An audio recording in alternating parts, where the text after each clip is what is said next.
Ayyaanni gooftaa keenya Yesuus Kiristoos jaalalli Waaqayyoo tokkummaan fuula qulqulluu bakka jirtan maratti hunduma keessaniif haa ta'u. Hordoftoota peejii Lubaa Gaaddisaa Xilaahun hunduma keessan akka lakkoofsa biyya keessa jiru kanaatti guyyaan irraa guyyaa jala bultii ayyaana dhalachuu gooftaa keenya Yesuus Kiristoos isa bara 2013 yeroo nuti ayyaaneffachaa jirrudha. Yeroo kana sagalee Waaqayyoo walii wajjiniin hin barannaa, sagalee Waaqayyoo walii wajjiniin in ilaallaa, dubbii Waaqayyoo walii wajjiniin in ilaallaa. Akkuma kana faarfannaadhaan Waaqayyoon waaqeffannaa. Namoonni kallattiidhaan seenaatii dubbii Waaqayyoo dhagaa, Waaqayyoo waaqeffadhaa walii wajjiniin kadhannaa. Waan Waaqayyoo irra nutti dubbachuu barbaade walii wajjin hin barannaa. Yeroo kana faarfannaadhaan waaqeffannaa. Faarfannaa nuun har'aa isiniif qabannee dhufnee faarfannaa dhalootaati. Faarfannaa dhalootaa kanaan Waaqayyoon erga waaqeffannee booddee kadhannee sagalee Waaqayyoo gabaabaatti walii wajjin dhageenya. Namoonni seenaa jirtan Waaqayyoo sinaa eebbisu. Peejii kana follow godhaa. Viidiyoo kana share waliif godhaa. Mee faarfannaa kanaan, faarfannaa dhalootaa kanaan Waaqayyoo waaqeffannee gara dubbii isaa dhaga'utti adeemna.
Sagalee Waaqayyoo keessaa iddoo tokko dubbiseen Waaqayyoon kadhannee dubbii har'a Waaqayyo nutti dubbachuu barbaadu walii wajjiniin hin dhageenya.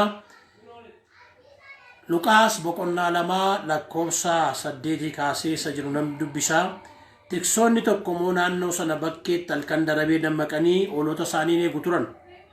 ergamaan waaqayyo yangilata sandra dhaabatee ibni sirraa gooftichaa naannoo isaatti ibse. Kanarrattis isaan na'anii guddaa sodaatanii.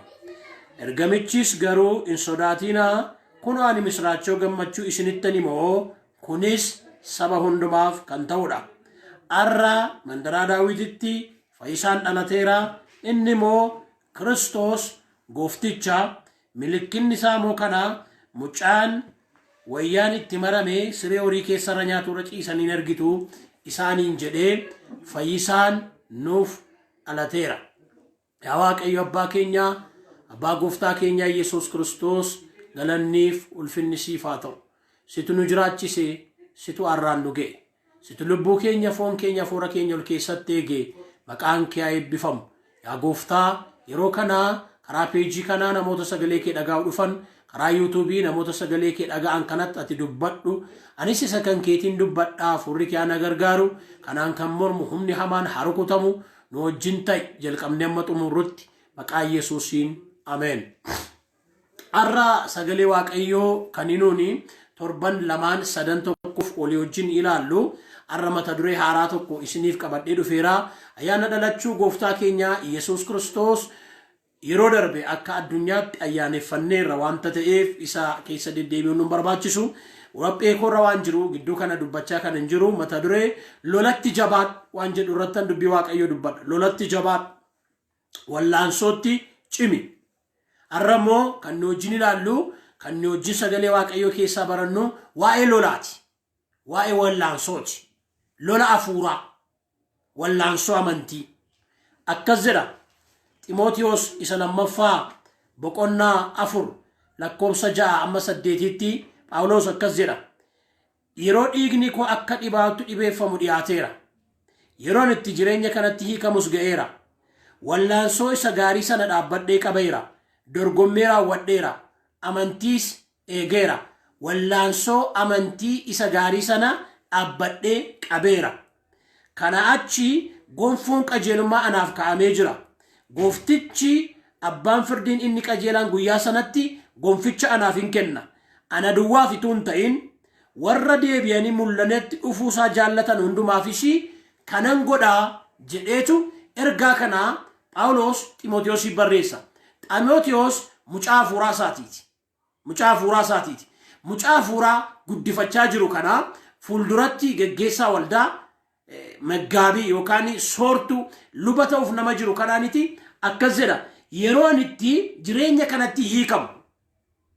Yeroon itti jireenya kanatti hiikamu yookaan akka mahaasofnutti yeroon itti du, yeroon itti buqadhu. Yeroon itti jireenya kanatti akka dhibaayuutti dhibeeffamu dhiyaateera. Duufan jedhan amma jedheetu itti dubbatee akkas jedha. Wallaansoo isa gaarii sana dhaabbadhee qabeeraan. Wallaansoo isa gaarii sana dhaabbadhee qabeera. Amantiis eegeera. Dorgommee koos raawwadheera. Kanaafati wallaansoo amantiitti jabaadhu jedha. Itti gaafatamatti laachaa jira. Wallaansoo amantiitti jabaadhu. Lola hafuuraatti jabaadhu jedha. Wallaansoon isaa eenyu wajjin ture? Phaawulos eenyu wajjin wallaansoo wal qabaa ture? Eenyu wajjin wallalaa ture? Isa kana wal wajjin ilaalla. Obboloota koo lola hafuuraa, wallaansoo amantii. Ilaa kana naa qabadhaa. Namoonni na hordoftan karaa peejii kana, karaa yuutuubii kana. Amanaan tokko yookiis amantuun tokko erga gaafa gooftaa Yesuusiin gooftaa jireenya isaa godhatee fudhatee kaasee yeroo hundumaa lolarra jira. Guyyaa hundumaa lolarra jira. Irraan deebi'a.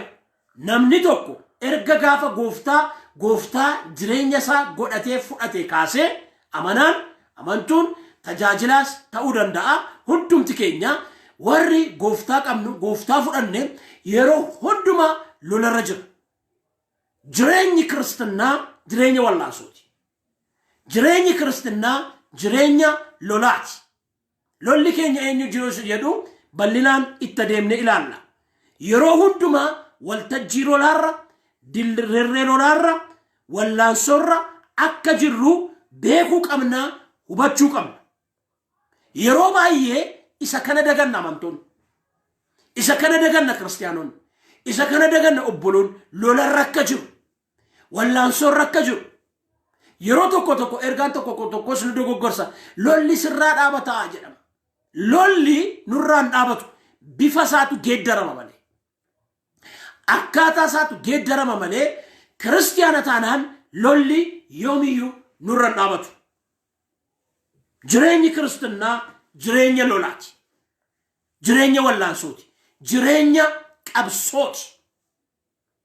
Yeroo tokko amantoonni loltu akka taane dagan. Lolarra akka jiru dagan. Kun macaafa qulqulluudha.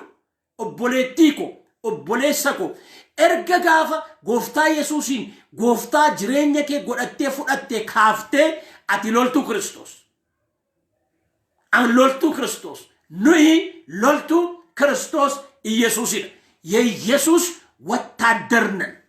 ወታደር የኢየሱስ የክርስቶስ ኢየሱስ ሰገሌ ዋቀዮ ተከዘራ ጢሞቴዎስ ኢሰዱራ ቦቆና ቶክ ለኮብሰ ኩዳቶርብ ኩዳሰዴት ሰገሌ ዋቀዮ ነን ሲኒ ምርከኔስ ጢሞቴዎስ ልመኮ ያ ጢሞቴዎስ ልመኮ አከ ዱቢ ራጂ ዋይኬቲፍ ዱበተሜ ሰነት ጋሪ ጎቲ አከሎልቱፍ አቦሚ ከነን አደራሲቲ ከናይ ያ ጢሞቴዎስ ልመኮ እንማ አፉራሳ ሰናረከዘራ አከ ዱቢ ራጂ ዋይኬፍ ዱበተሜ ከናቲ ጋሪ ጎቴ አከሎልቱ ሎልቱዳቴ ሎለረ ጅርታቴ ሎለ ከነሞ ጋሪ ጎዲ ወላንሶ ከነሞ ጋሪ ጎዲ ቀብሶ ከነሞ ጋሪ መጎዲቲ ፊኒሽየ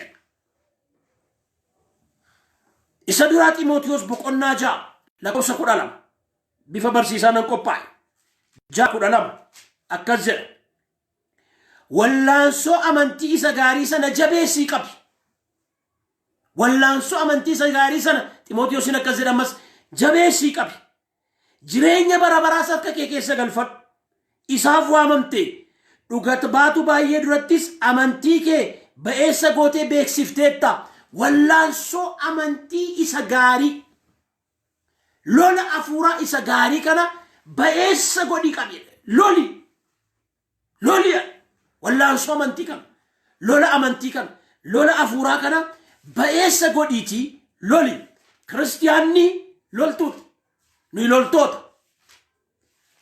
ኑይ ወራን ሎልቶታ ክርስቶስ ኢየሱስ ይሁዳ ኤርጋ ይሁዳ ለኮብሰ ሰዲ በቆናን ቀብ አከዘ ምቾተኮ ዋኤ ፈይነ ወሊ ወጅን ቀምኑፍዩ ድሩመዩ እስኒ ጫሙዳፍ ዳማቱን ጅሩ አማ አመንቲ ኢሰ ቶኪቸ የሮሁንዱማፍ አከተውት ወረዋ ቀዮፍ ቁልቁላኒ ደበሰሜስ ከነመ ሰናፍ አከሎልተኒፍ ጫፌ ኢሲን ጎርሱን ግዲት በርባቺሳ ተኤ አነተር ገሜራይ ኢስኒ ጫፉን በርባዳቱ አመስ አመንቲ ኢሰ አልቶኪቸ ኢተመንተን ሰናፍ ጀባተኒ አከሎልተኒፍ ሎላ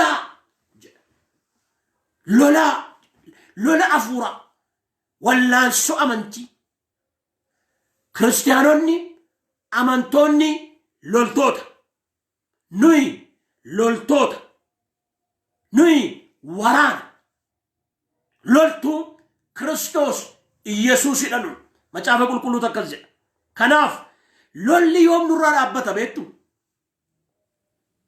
ታረገፈዳ ዱቢ ዋቀዮን ሲኒቲማ ሎሊ ዮም ኑራ አበተ ቤቱ ግርፍሮተኮ ጋፋ ክርስቶስ ደቢየዱፍ ዮኪስ ጋፋ ዲና ወጅን ወሊገል ዮካንሞ ጋፋ ቦጂ አምነ መሌ ክርስቲያና ዱጋታናን አማና ዱጋታናን የሮከምዩ ሎለራ አደበው እንተንዴ ሎለራ ጅር ወላንሶ ረጅር ቀብሶ ረጅር ወራነ ረጅር ነጭ እረን ሲኒ ደቢያ ጀቸከን ሎሊ ዮም ኑራ ዳባታ ጋፋ ጎፍታን ደቢዩፍ ዮኪስሞ ጋፋ ዲና ፈርከላል ጋፋ ቦጀም ዮ ዲና ወጅኖ ሊገልቴት ተተይ ዮ ኢሳ ሐማስና ወጅኖ ሊገልቴት ተተይ ዮ ሰይጣን ወጅኖ ሊገልቴት ተተይ ዮ አፉራ በየረፋ ከና ወጅኖ ሊገልቴት ተተይ ሎሊ ሲቲም ባየቱ ከናፍ ክርስቲያና ዱጋራ አመና ዱጋራ ሎሊ ዮም ዳባታ gaafa gooftaan dhufu gaafa gara gooftaa deemu yookaan immoo gaafa diinaa wajjin walii galu gaafa harkalaan booji'amne malee yeroo hundumaa lolarra jiru. Kanaaf lolatti jabaa ergaan isinii qabadhee dhufe isa kana karaa peejii kana karaa yuutuubii koos galtanii argachuu dandeessu. Lolatti camaa wallaansootti cimi obboleettii koo obboleessa koo obboloota koo firoota koo lolatti jabaadha. Kanaaf lolatti hacimnu amanaan wallaansoonsaa lollisaa eenyu wajjin wajjin ol lolla wajjin wallaansoo ol qabna eenyu wajjin wangeelli Kiristoos keessaa baasee jala muree waan nutti himu qaba. Lolli keenya eenyu wajjin akka ta'e Qorontos lammaffaa boqonnaa 10 dubbii Waaqayyoon isinitti himu. Ofii kootiifis dubbii Waaqayyoon dubbisa. Qorontos lammaffaa boqonnaa 10 lakkoofsa 2 gubbaarraa akkas jedha. Isinis dubbifadhaa sagalee Waaqayyoon ilaalaa 13 dubbii Waaqayyoo kana nan dubbisa 13 irraa.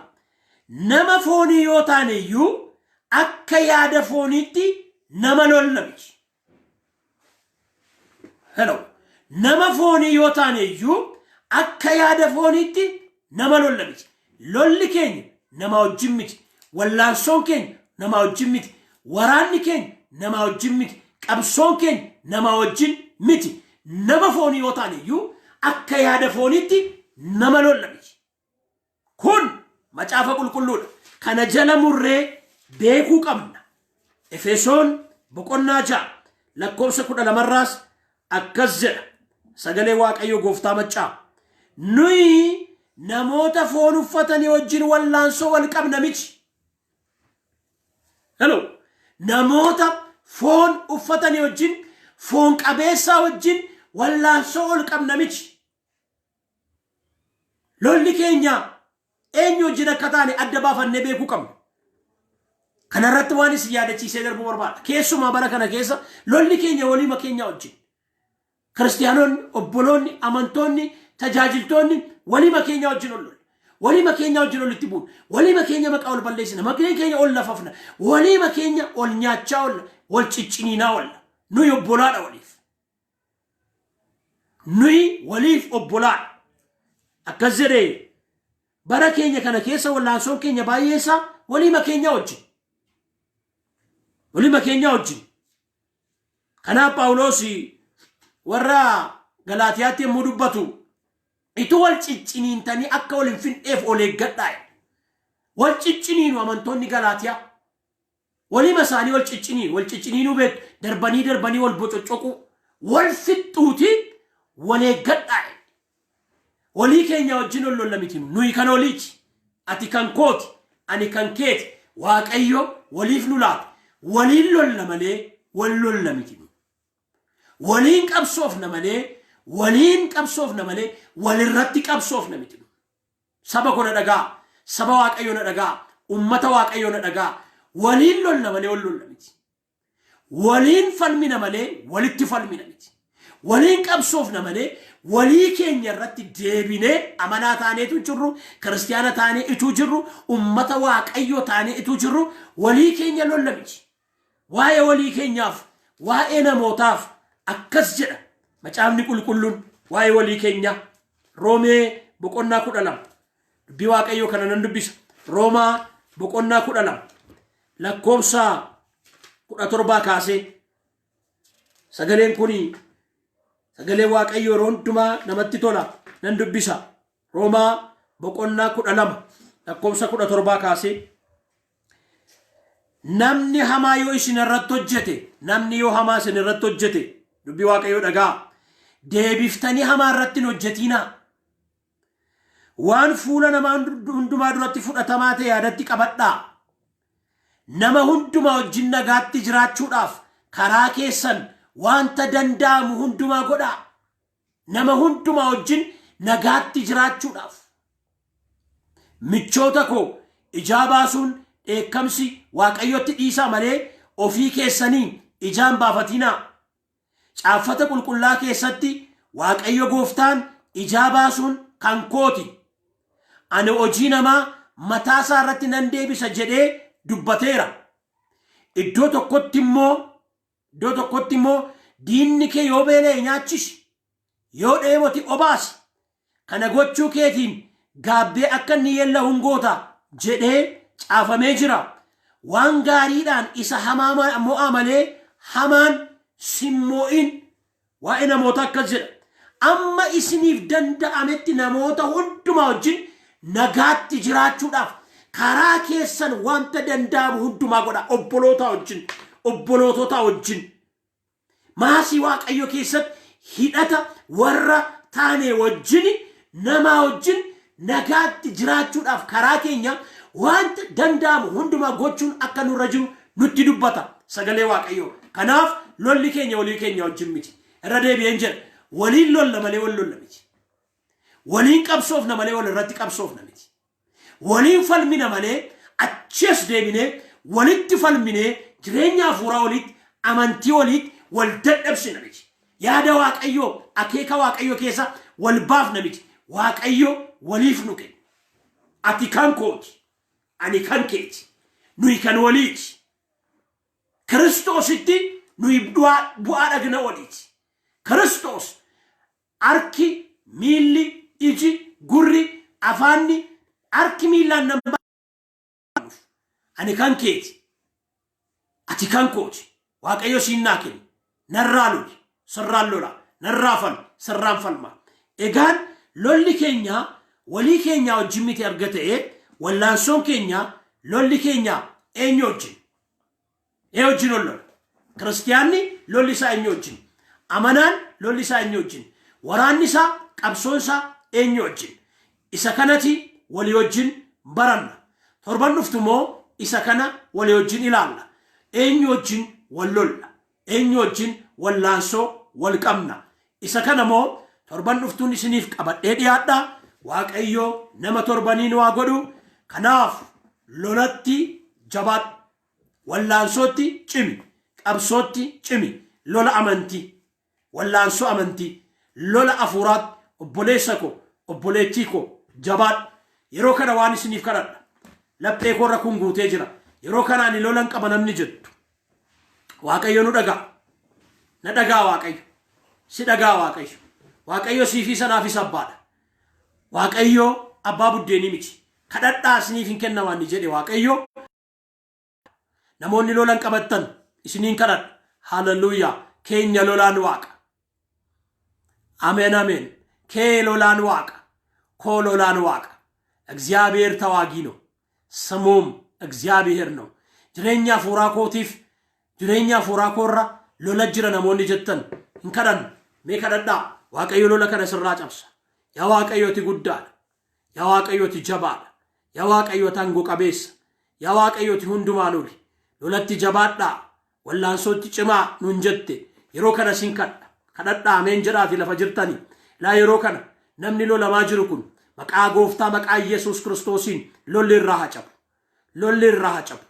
ሎሊ ራሃጨብ ጅሬኛ ፉራሳ አመንቲንሳ ኢኮኖሚንሳ ፈያንሳ ከንሼ ሎለማ ከንጅሩ መቃ ኢየሱስን ሃሌሉያ መቃ ኢየሱስን ብሊሰበይ መቃ ኢየሱስን ሎሊ ኩን ስራ ሀፈጋቱ ከደቹ ከንደደብድ ጅልቤንፈቹ ከንደደብድ ዋቀዮ ዋመቹ ከንደደብድ ጅሬኛ አፉራኬ ገዲስ ጀላ ቡአ ከንጅሩ akka durii mul'ata arguu kan dadhabde sagalee waaqayyo dubbachuu kan dadhabde jajjabaachuu kan dadhabde maqaa gooftaa maqaa Yesuusiin yeroo kana kaasee sirraa hacabu sirraan cabsaa boomu cummaanaaf kenname በተሰጠኝ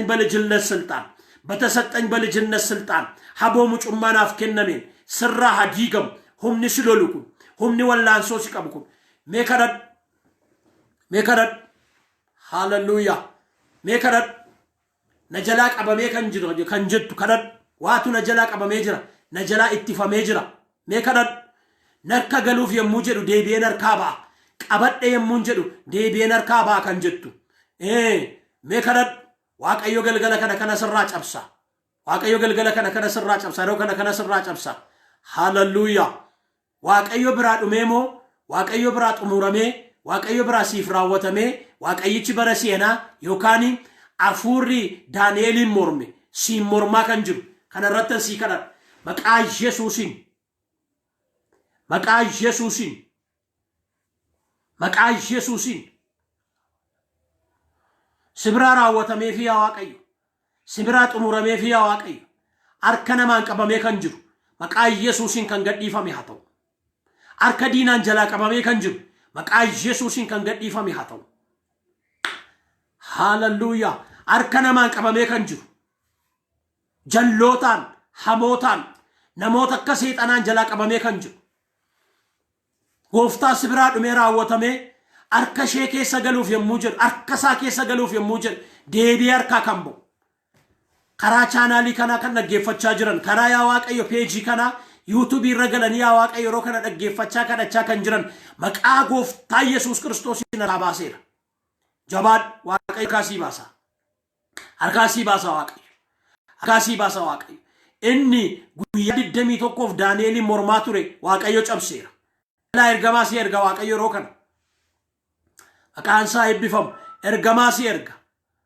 hallelujah ergamaa si lolu si erga Waaqayyo hallelujah yaa Waaqayyo nama kanaaf loli harkaa baasi eebbisa harka saagan eebbishee harka shaagan maqaa gooftaa maqaa Yesuus Kiristoosiin si kadhadheera lolli kamiyyuu fayyaa isaarraa fayyaa isheerraa ekonomii isaaniirraa jireenya fuusaa isaaniirraa amantii isaaniirraa tajaajila isaaniirraa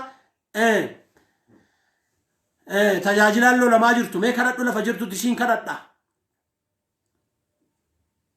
yaa Waaqayyo tajaajilaan lolamaa jiru kana gargaari garaan isaa akka gaddu kan godhe hafuurri isaa akka miidhamu kan godhe ayyaanni isaa akka gadi bu'u kan godhe dibati isarra jiru akka inni nyaatamu kan godhe maqaa gooftaa Yesuusin lolli kun irra haa cabu kadhadhu nama Waaqayyo si gargaara Waaqni kee hallelujah Waaqayyo lolaadha yaa Waaqayyo lolli kun irra haa cabu kan namoota karaa garagaraa lola afuuraa jala jiran galgala kanaa kaasanii bilisa habaan ilaa namoonni irriba rafuu hin dandeenye irriban qabu kan jettan abjuudhaan kan rakkattan isiniin kadhadha maqaa Yesuusiin yeroo kanaa kaasaatti irriba nagaa rafaa abjuu nagaa abjoodhaa abjuun isiniif qajeelu irriba nagaa rafaa ayyaanni Waaqayyoo abidda Waaqayyoo jira ameen jedhii fudhu abidda Waaqayyoo jira alaa yaa Waaqayyo yeroo kana sin kadha humna abiddaa irratti dhufu humna ayyaanni kee irratti dhufu humna afuurri kee irratti dhufu herreen gargaarsa kee wajjiniin haa ta'u bara kana keessa lola afuuraatti akka jabaan wallaansoo amantiitti akka jabaan wallaansoo amantii sana akka Phaawulos dhaabannee qabnee yaa gooftaa warra gonfoo sana fudhatan bira akka geenyu ayyaanni kee hunduma keenya nu haa gargaaru ammas ati nutti dubbadhu nu barsiisi yaa Waaqayyo karaa peejii kanaa viidiyoon kun namoota bira ga'u yaa gooftaa karaa YouTube keenya galanii kan dhaggeeffatan hundumaa irratti sagaleen kan hojii haa hojjetu lolli kamiyyuu irraa cabee ituutti dhaga'amu ituutti beekamu humna maqaa Yesuus keessa jiruun bilisa haba'anii warra sagalee kee barachuudhaaf yeroo hundumaa yaatan akka taanuuf nu gargaari anas na gargaari lola narra jiru narraa cabsi maqaan kee haa eebbifamu ulfaadhu waan nu dhageesse isa si kadhanneen ol waan gootuuf galanni siif haa ta'u Waaqayyo gooftaan maccaa isin haa eebbisu mata duree kana irratti